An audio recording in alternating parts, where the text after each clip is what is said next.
All right, it's hit noon, and it looks like we've got a bunch of attendees in the room, so we'll go ahead and get started. Thanks for joining me today on our topic of getting started with SOLIDWORKS PDM Standard. My name is Greg Dawes. I'm an application engineer with Desai Solutions.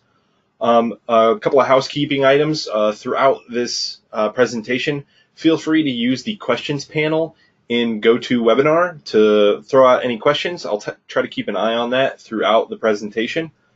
At the end, please stick around until the end. We've got a little poll on whether you'd like more topics like this in upcoming webinars. And of course, if you've got any technical issues like audio or video, send them into the questions as well. If my screen doesn't show, then I'm good to go. All right, so our first step in getting started with SOLIDWORKS PDM Standard is understanding what it is. SOLIDWORKS PDM Standard is a data management tool built on Microsoft SQL Server Express.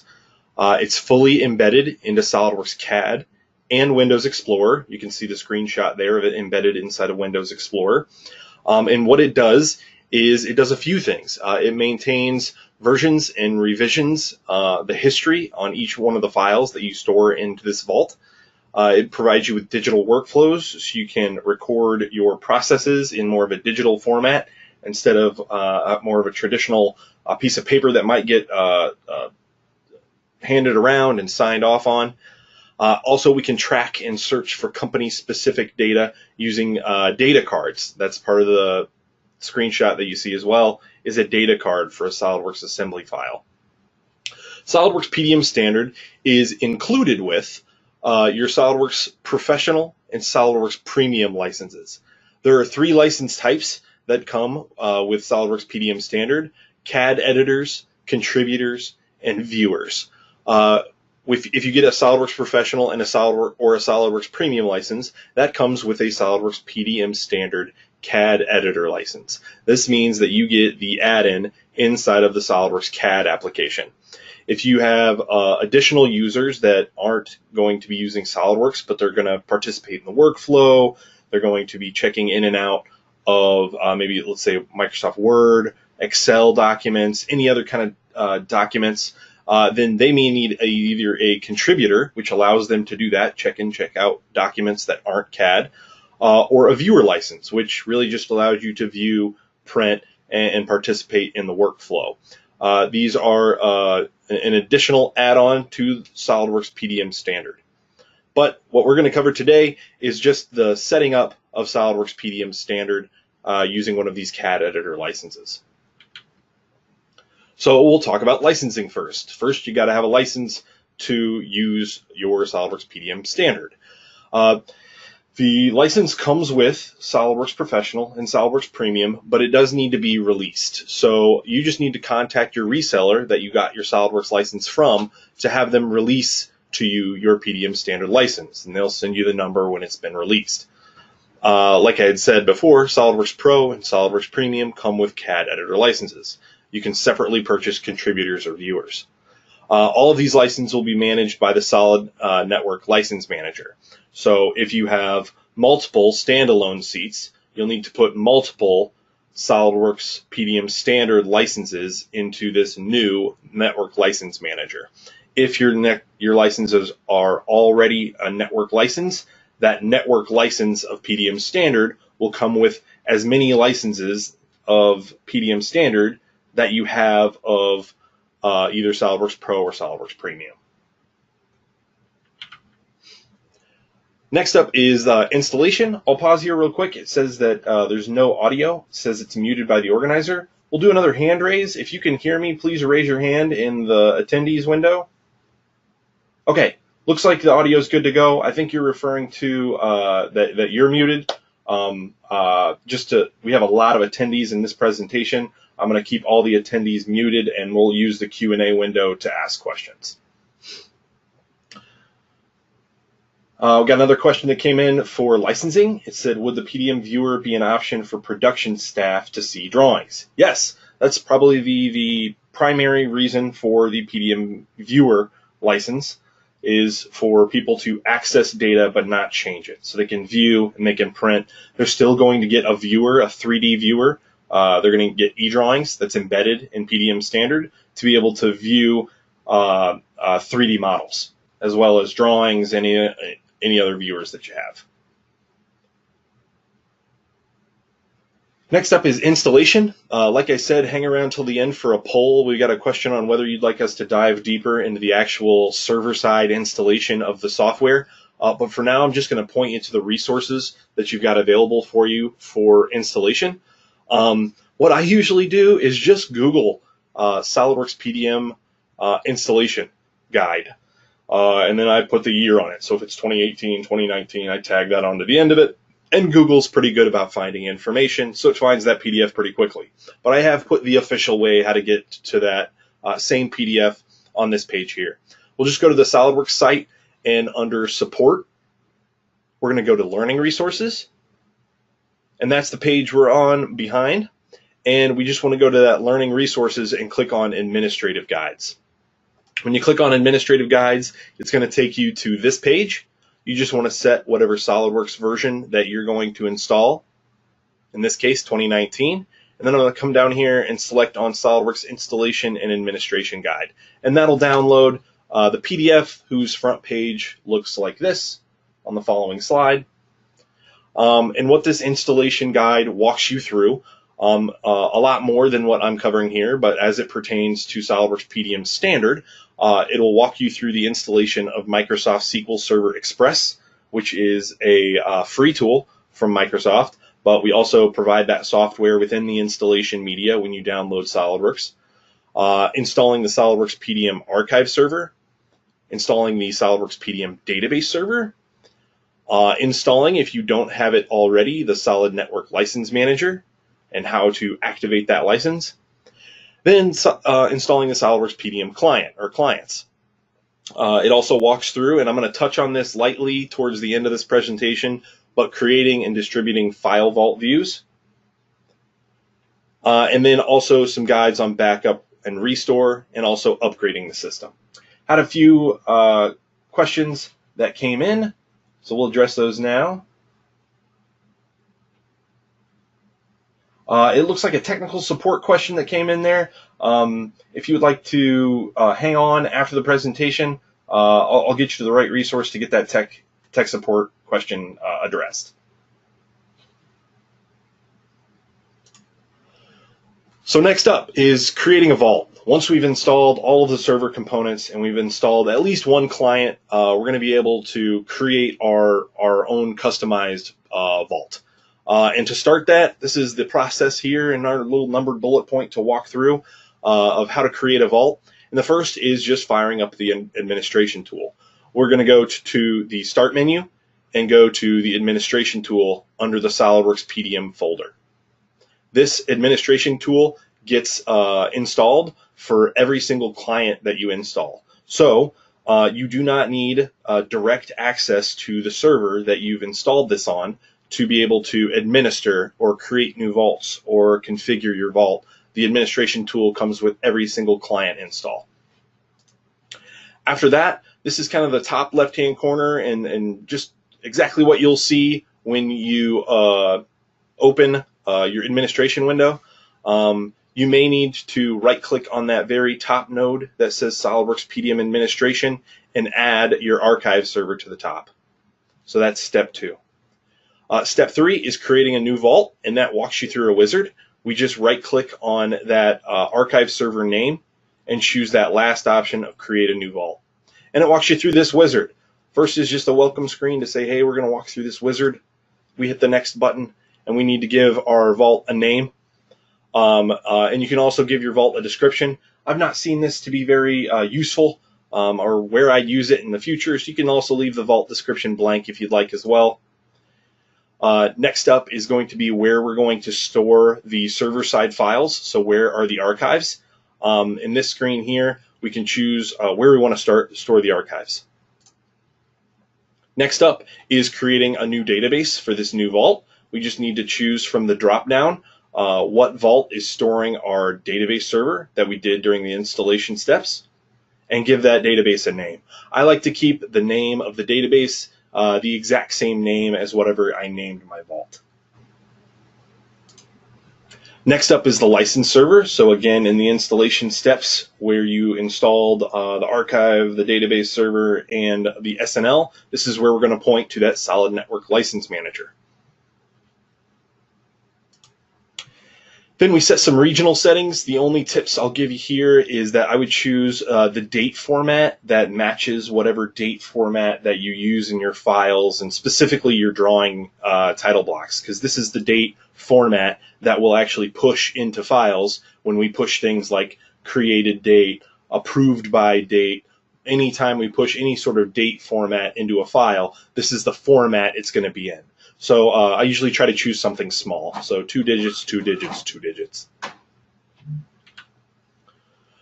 Then we create the admin user. The admin user, I'm going to cover a little bit later on why it's specific and unique to the PDM Vault, this admin user. But when you do the installation for the server-side components, you set an admin password. And in this case, I'm just telling the system that I want to use the exact same admin password in this vault that I said to use for all vaults. Then we're going to configure our vault. There are some predefined vault configurations built within the installation files.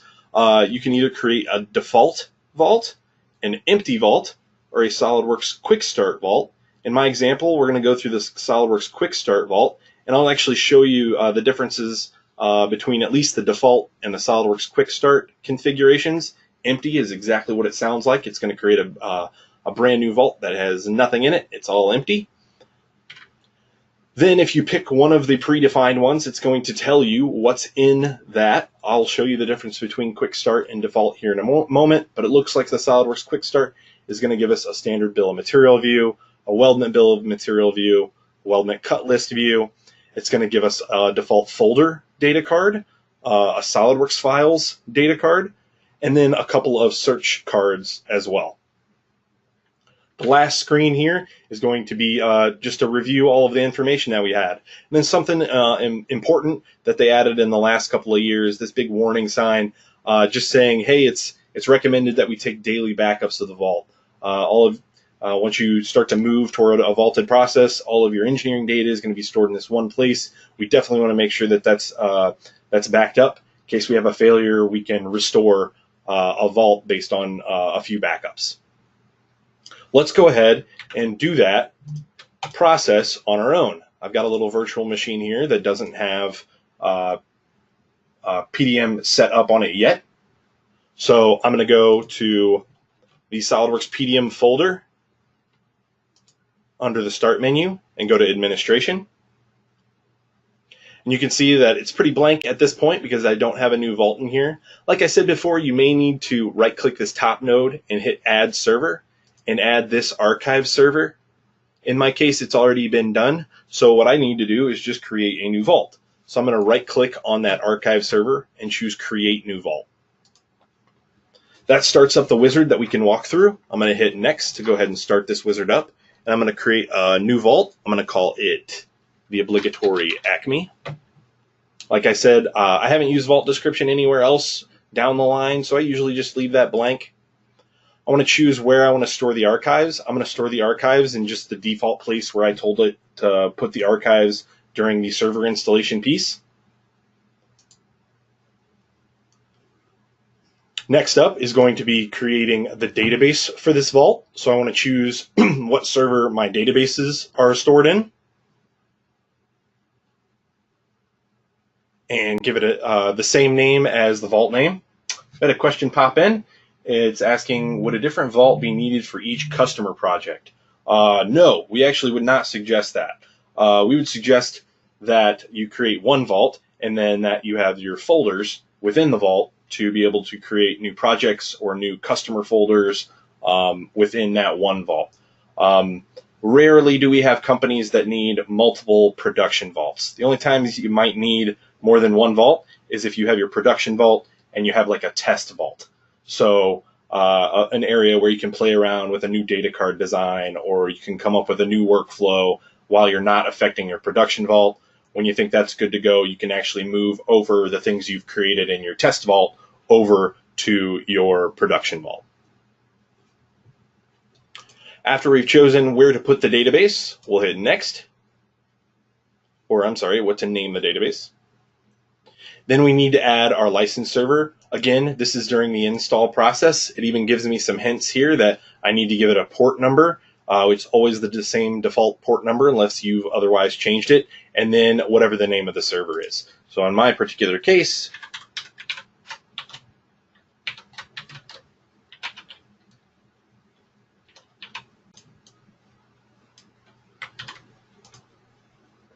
all right, with the correct server name, that'll just get added to your license server list, and we can hit next.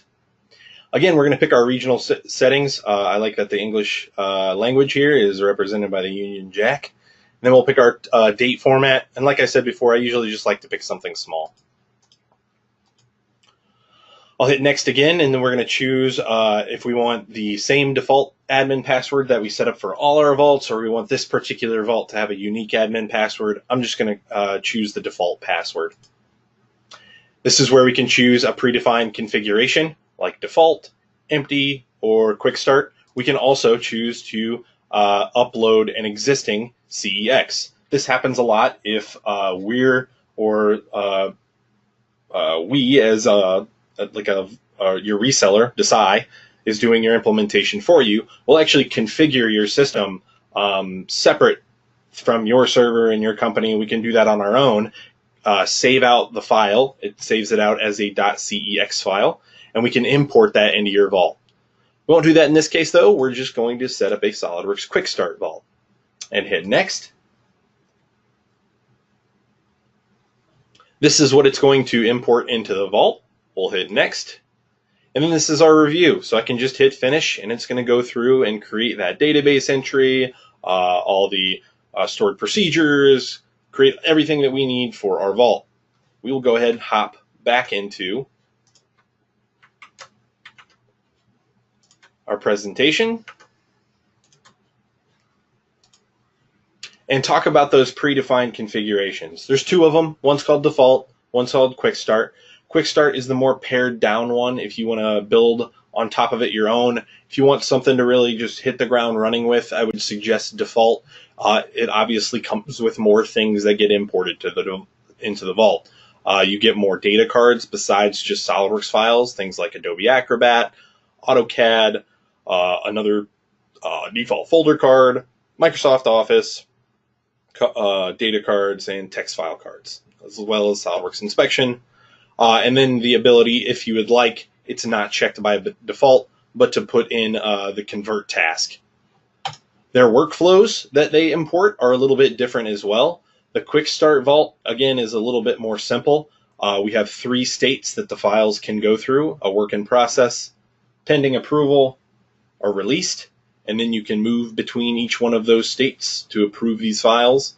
The default one is a little bit more robust, where we still have the same sort of under editing, waiting for approval and approved, but we have a loop at the bottom for changes. So this is just that our change process and its approval is slightly different than the initial approval of documents. In the Quick Start, it's saying that the initial approval, we just reset it for new release, and it's going to go through the exact same approval process for new revisions. So again, just take that into account and kind of decide which one's right for you and go for it. Next up is creating a local view. Just because we have a vault doesn't mean we have access to it yet. To get access into that vault, besides being an administrator, being a user into the vault, we need to create a local view. To create a local view, there's a couple of different ways. I'm going to show you how to do it through the administration tool now, and then later on in the presentation, I'm going to show you how to create a local view using a dedicated application called local view or view creation. So first up, again, another start process here. I'll walk through it here verbally, and then we'll jump into the software and do it. We're going to log into the admin tool as the admin user. The first time that you do this, you're going to accept a license agreement. Then we're going to right-click on the vault name that we've created, in our case, Acme, and choose Create Local View. It's going to ask you where do you want to store the local view. We always suggest to put it on the top level of your C drive. This for a few reasons. For notifications in links, you get hyperlinks when you get notifications, and if you click on those hyperlinks, they're specific to your local machine. So if you install it on the C drive on your machine and on the D drive on somebody else's machine, when you click on that link, it's for one or the other users, it's not going to be correct. It's not going to take you to the right place to highlight that file.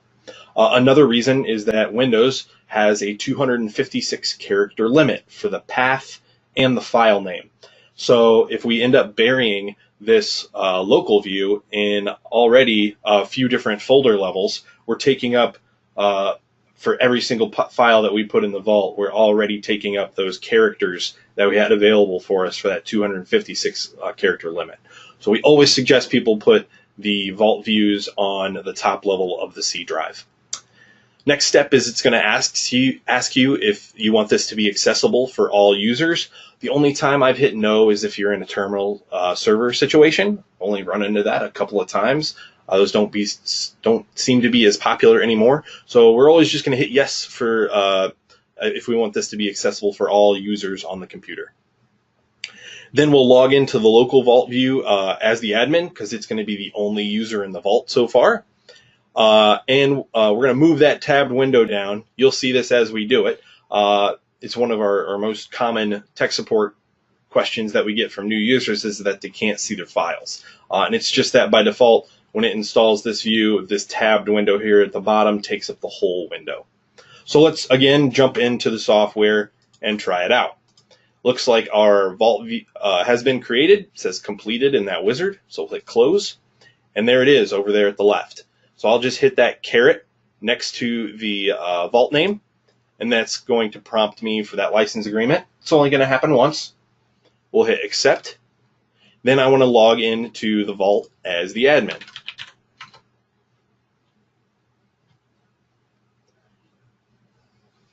Right away, you see all of the little nodes of things that we can configure for SOLIDWORKS PDM Standard in this list. But the first thing that I want to do is create a local view that I can access as a user. So I'm going to right-click the vault name and choose Create Local View. Where do I want to put this local view? Like I had said before, we always suggest to put this at just the top level of the C drive. Just browse to the C drive and hit Select Folder. Again, I'm prompted if I want to make this file vault view accessible for all users. I'm going to hit yes. I'm prompted by the user account control if I really want to make changes. Yes, I do. And then I'm going to log in to that local view. When you first do this, it may take a second, but in a moment it'll pop up a Windows Explorer view right into our local view of the vault.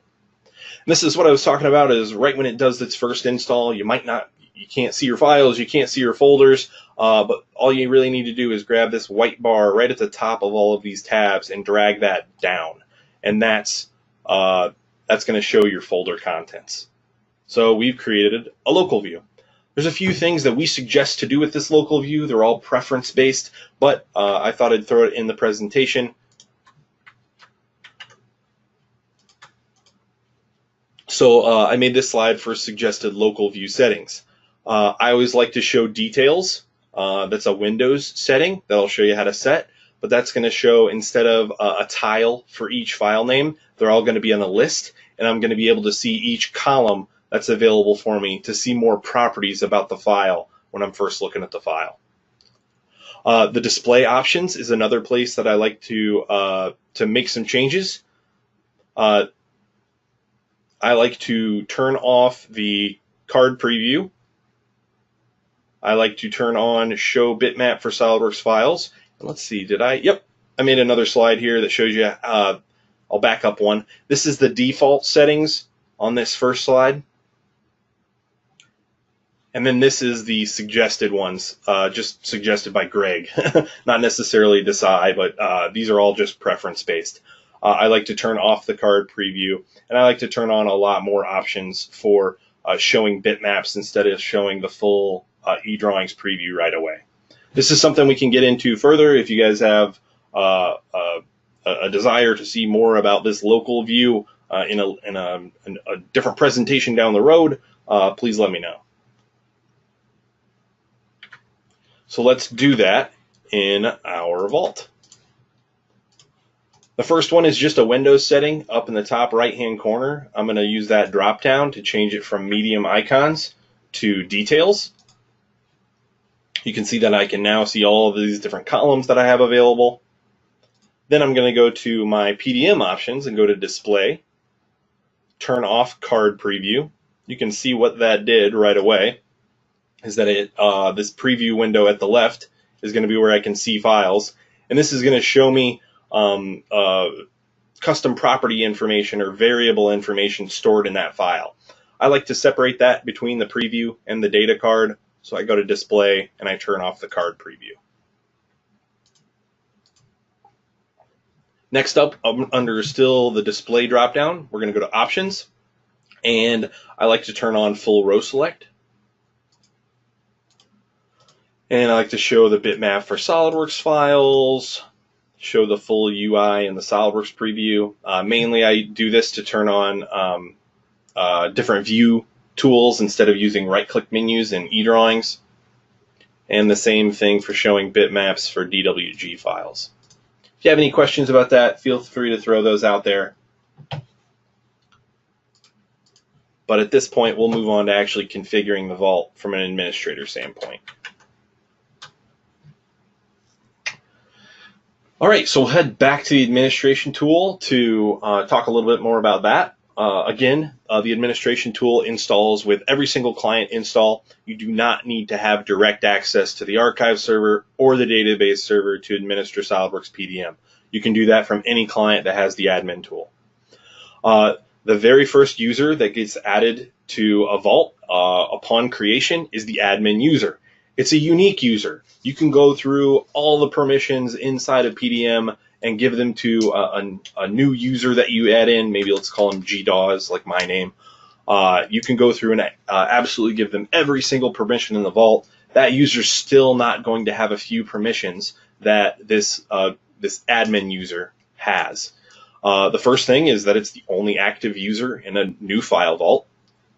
You cannot disable the admin user. You can't rename it, or you can't delete it from a file vault. That admin user is there to stay. The admin user can delete a file that's checked out by another user or in another vault view, so a very admin thing type of to do. They may check in a file checked out by another user. These things happen if someone leaves the company or if somebody's hard drive fails. We can have a couple of different ways to maintain that data. And the admin user has access to all the search favorites. Not a big one there, but it is specific to the admin user. In the admin tool, we're going to go through a few of those nodes. The first up, we're going to do groups. You want to think of groups in PDM as, well, I think of them as sets of permissions. And when we open up and create a new group, I'll show you this, but we're going to see this window here that's going to go through all of the different properties of a group. So I'm going to make an engineering group, and you can see its general properties. We can assign users to the groups in this group members section. And then we have all the permissions, which is really the meat and potatoes of what groups is all about. So we have administrative permissions, we have folder permissions that we can set, and then we have some workflow permissions like state permissions and transition permissions that we can set. I usually don't set the workflow permissions through this window. I just think it's easier to do through the workflow. Just like SOLIDWORKS CAD, SOLIDWORKS PDM has multiple ways to do the same thing. You can do it through the groups window to set these workflow permissions, or you can step through the workflow visually and set them there. I just like to do the latter. Then we set what they have access to when it comes to what search cards they have available to them and what bills of material views they have available to them. Then just some generic settings for groups, like what warnings they may see or not see, cache options, and then just whether or not they're allowed to use copy tree in the vault as a whole or in specific folders. So again, let's jump into the software and play around with a new group. Within the admin tool, all of the nodes are organized alphabetically. So I'll just go to the G's here, and we can see that the Quick Start Vault actually created 4 groups for me. I can delete these groups if I'd like right off the bat, or I can just run with these groups. I'll just run with these groups for now, and I'm going to double click the engineers group. And I just double click that, and that brings up that properties window that you saw earlier. So my general properties are just going to be what the group name is, if I'd like to give them a description, and when we create brand new users, if I'd like to just automatically add them to this group. Group members is going to pop up here. If I've got if I've created users, I can hit this add button and just check mark next to a few users to add them to this engineers group. Then we're going to go through, we're not going to go through absolutely every administrative permission. I would suggest that you go to the permissions stage that you want. And if you have a question about one of these checkmark boxes and what it does, you can reach out to Desai. You can also hit this help button in the bottom right-hand corner, and that's going to browse out to the web and take you to a really nice web page that's going to give you a short description of each one of these administrative permissions. Folder permissions. Once I create a folder structure within the Vault, I can have permissions per folder and set those here. And then state and transition permissions. Again, I skip these because I like to do these in the workflow. I'll show you that in a moment. Search cards. Just a check mark box to say whether or not they have access to that search card. Bills of material views. Same thing here. We're going to see whether they not have access to activate a computed BOM or see a computed BOM. Warnings, cache options, copy tree. Those are things that you can walk through on your own and see what those options are going to do for you.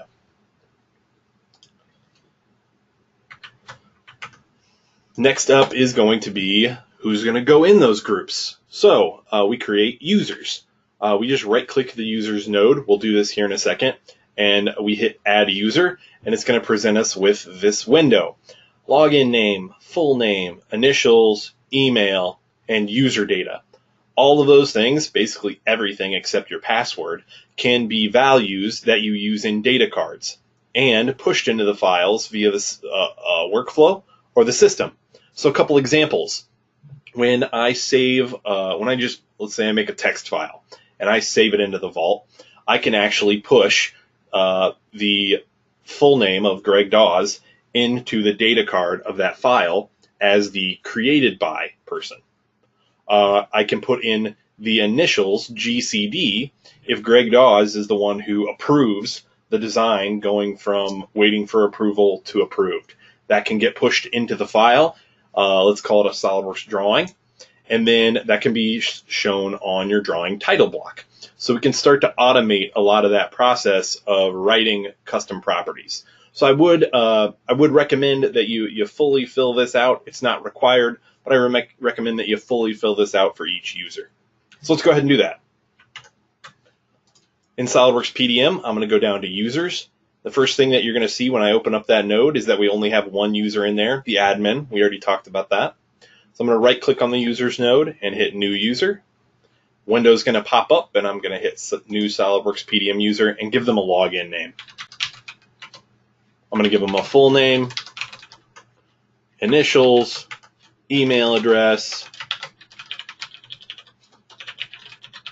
a password, confirm that password, and then just user data. I don't use this one a whole lot, but again, user data is something that we can push into the file, so maybe I'll just put in the group name there.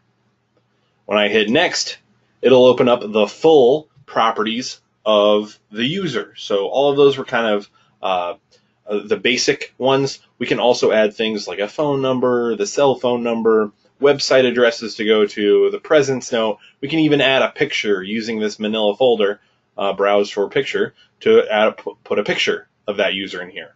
What that does for you and all of that kind of extra information is when you hover over that username anywhere where I see G Dawes in the Vault, if I hover over it, it'll give me a little pop-up that gives me a lot of this contact information and the picture of the user.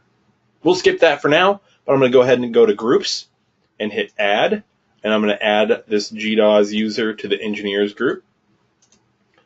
And then permissions for the user. I do not like to add, and I think I put this in the next slide. Yep, we're going over the general properties in the groups. We hit what I usually like to hit for a user. We keep it pretty simple when it comes to user. Their general properties and what groups they're a part of. We suggest to handle all permissions through groups. Even if there's only one user in a group, you never know if that person's going to move departments, or if you're going to get a new person in that group and you have to reset up all their properties.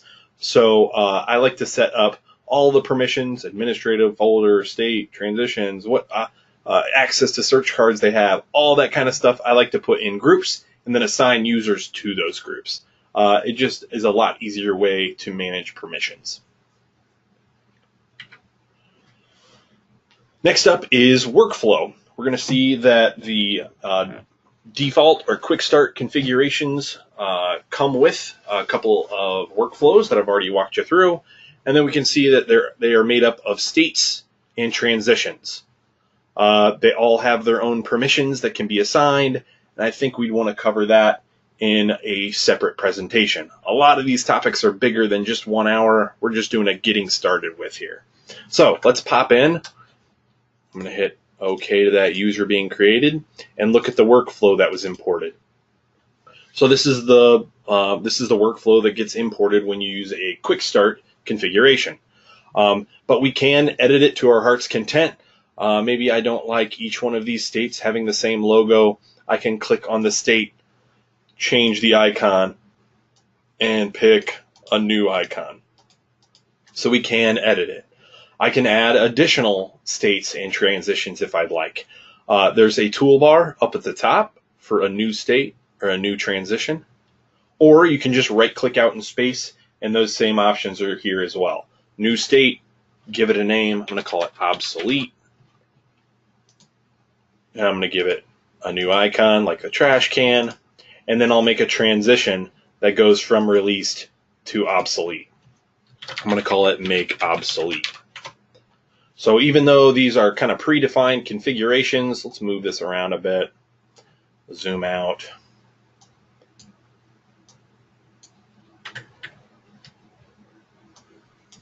And make that a little bit prettier.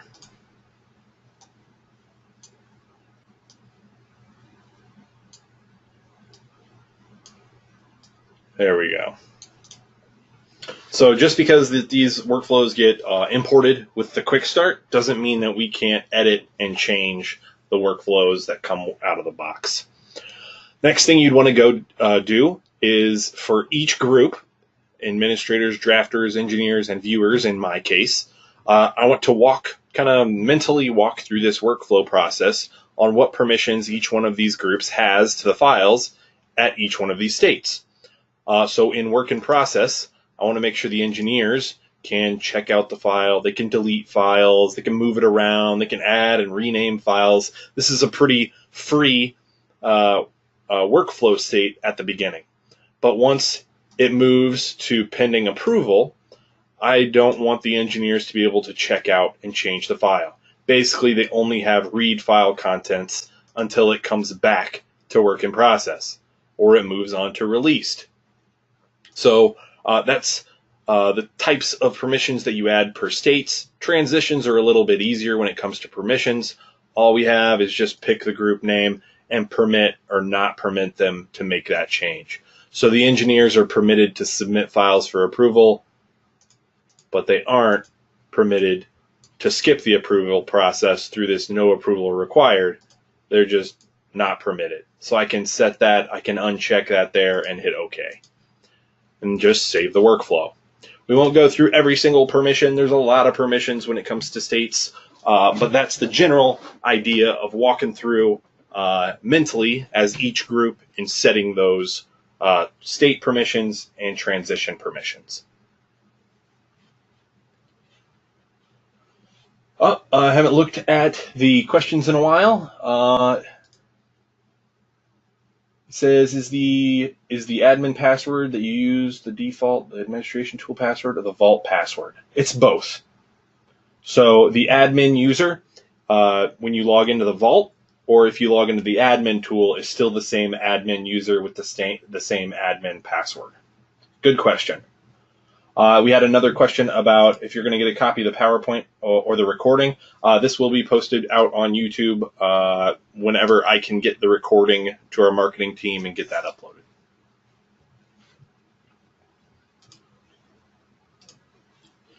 Next up is data cards. Again, another topic that could be its own hour-long presentation is data cards. But a couple of tips to get you started with data cards is that you must have a local view installed before you can create and edit data cards, and you must be logged into that local view. So not only do you need to be logged into the admin tool, you also need to be logged into the Vault view. Let's take a quick peek at data cards. So we'll go ahead and close the workflow, and we're going to go look at in the tree for our Acme Vault. I'm going to go under Cards, File Cards, and we have a Quick Start data card. In parentheses next to the card name, it's going to show you what file extensions that this card applies to. In this case, it's SolidWorks Assemblies, SolidWorks Drawings, and SolidWorks Parts. And it also imports with a folder card and a couple of search cards, a quick search and a complete search. So let's just quickly look at the folder card. I'm just going to double click, and that's going to open up the card editor. And it's VB-esque, I'll say. It's not quite like Visual Basic if you've used that before, but it's similar. I can grab controls like a date picker and throw on a date picker onto my data card. And this is going to be maybe project initiation date. So I'll move this around so it fits. And I would create a new variable called project initiation date. It's a date type, and hit OK, and link that control to that variable. Maybe you throw a label on there so people know what it is. We'll give it a more colloquial name like project start date. And now on my folders in my vault, I am tracking the project start date on every folder.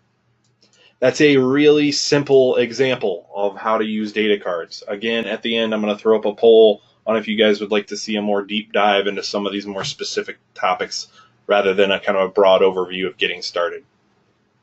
You'd save that data card, close. Now when you go to create a new folder in your local view, right click, new folder. I click on that new folder and go to its data card. It has my project number, my project name, and then my project start date. And I can pick either just today's date or choose from the drop down and use the date picker to like proactively make a project start date for the start of the next month, or go back in time and say this project started on March 1st. But in this case, we'll just leave it there, give it a project number and a project name.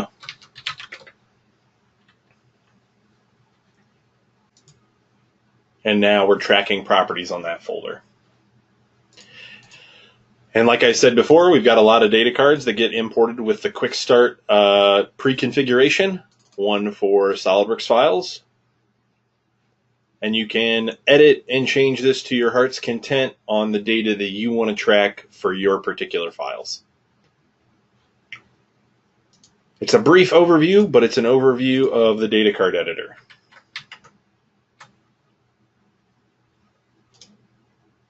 Next up is column views and BOM views. The default columns that you saw in the local view when you log in are the name, checked out by, what the size of the file is, what file type that file is, what state in the workflow it's in, if it's modified or not, and what computer that it's checked out in. We can add to that list by creating a new column view. So you can see here, maybe we'll add another field that while I'm browsing through the vault, I always want to see the part number field for every part that I'm looking at and browsing around in the vault. We'll show you that in a second and how to set that up. BOM views are something different. BOM views are if we have an assembly we can select the BOM View tab and view what columns do we see when we list all of the components that are attached to that drawing or assembly or whatever it may be. In my case, it's going to be file name, configuration, part number, the quantity, how many are referenced for that particular assembly, what state of the workflow it's in, and the description of that file. But again, you can create your own BOM view for whatever custom properties from the files that you want to see. To see that, let's bounce in here and talk bill of materials and columns. I'm going to right click and hit new column set, and I'm just going to call this ENG-EXP. This is going to be a column view for the engineers in SolidWorks Explorer. I'm sorry, in Windows Explorer. It's going to be a file list, and then we just say we want to add a new column. I pick what variable I want to see in that column. This is going to list a bunch of system variables that are in these brackets, and it's also going to list all of the variables that you create or that were imported with your data cards.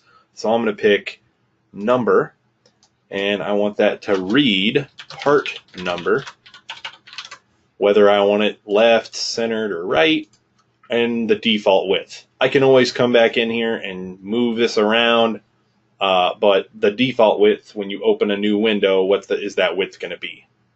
Then I can assign what groups can use this engineering view.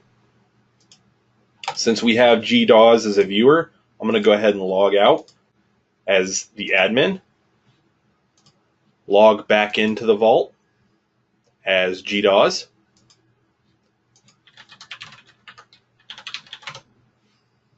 and you're going to see all of the standard columns, name, checked out by size, file type, etc., etc., and then at the very end we're going to see part number. So you can create your own columns. It's a column view. You can create all of your own columns that you can see, and you can control these per group and per user. A bill of material view, I grouped these together for a reason, because the windows look almost exactly the same.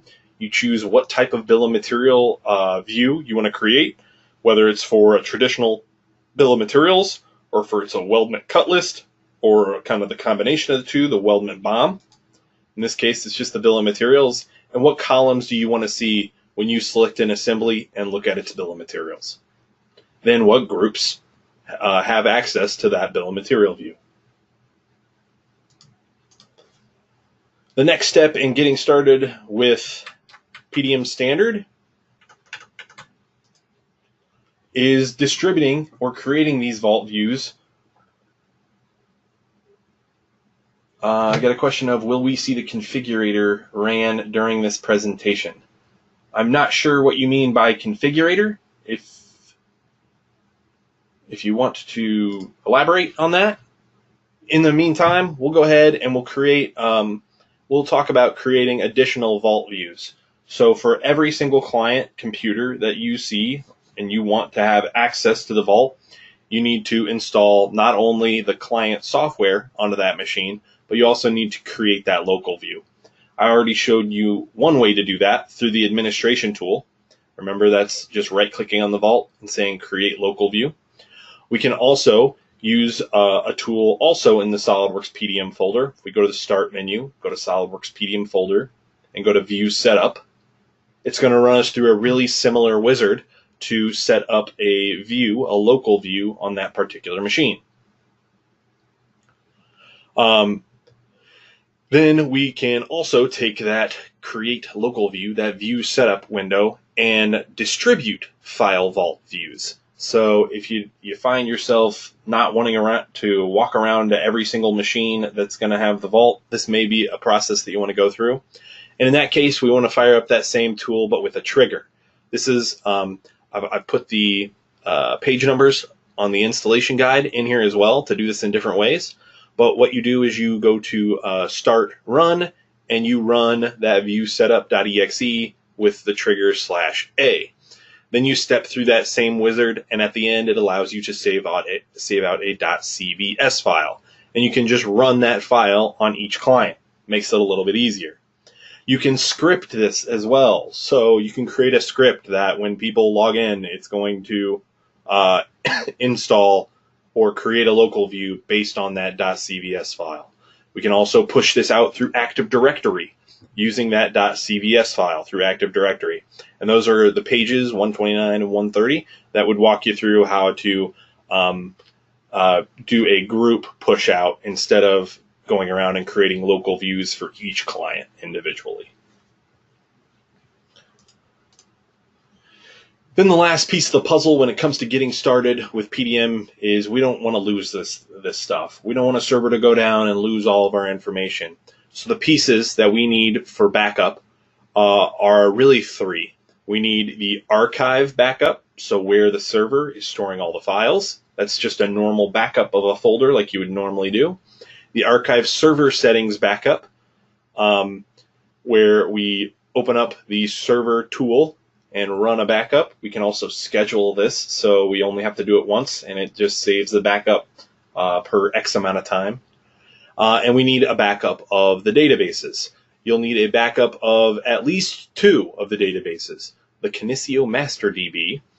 This is just the overall settings, and some all vault properties are stored in this database, and whatever your vault name is. So in my case, it would be Acme. But if you had Acme Production and Acme Test Vault, you would want all 3 of those databases backed up. Then you want to set some SQL options. If you want this to run as smoothly as possible, we have recommendations for database sizing and growth, the log file sizing and growth, the temporary database sizing and growth, and some options for auto shrink. I'm not going to go through this. That's a really big, boring section. So if you do want instructions and recommendations, give us a call. I think I forgot to finish my sentence here. But for full recommendations and instructions, reach out to Decide. We do have a document that's called PDM Optimization that we can send out to you, and you can go through and set these settings.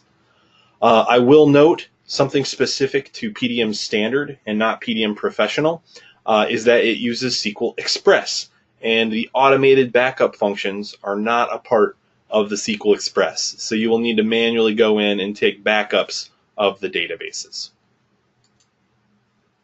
So next up, towards the end of this presentation here, it almost took me an hour, and I still had to really glance over some of the topics. So I'm going to start a poll on whether or not you want this kind of presentation to be a multi-parter, and if so, what are you interested in for the next topic? So I've released the poll. Let's see if we start to get some answers. Yep, I've started to get some answers there, so we're good to go. I'll leave that poll open for a bit. Once you've answered the poll question, feel free to call this the end of the presentation. I really appreciate you guys joining me this afternoon. Any questions that you have, I'll answer those now. Can you use the full SQL Server? No. So SQL Standard is for PDM Professional, and SQL Express is for PDM Standard. That makes any sense. You cannot use SQL Standard for PDM Standard. Those are a mismatch that the software does not allow you to install. I think I've got a loaded question in here from Thomas Healy, who works at Decide. Can we have Decide do this for us? Yes, is the answer. We have a full services team. I am on that team that does does installations for our customers. So if you do not want to go through this setup yourself, you can hire Decide to do this setup for you. We do it in a 5-step process. We do a kickoff meeting where we interview you. We do the server installation. So we do that big old installation doc for you. We configure the vault based on our interview with you from the kickoff meeting. We do administrative training to teach you how to administrate the vault. And we do user training to teach your users how to use the vault. So if that's something you're interested in, of course, reach out to Decide. A few more questions coming in. I don't believe I had not planned on giving this presentation out as a PDF. If you'd like it, just let me know. Does PDM Standard do automatic PDF PDF generation. Roland, another Desai employee. Yes, it does. So if you are moving from Workgroup to PDM Standard, you can have PDM Standard do automatic PDF generation when it goes from one workflow state to another. Any other questions?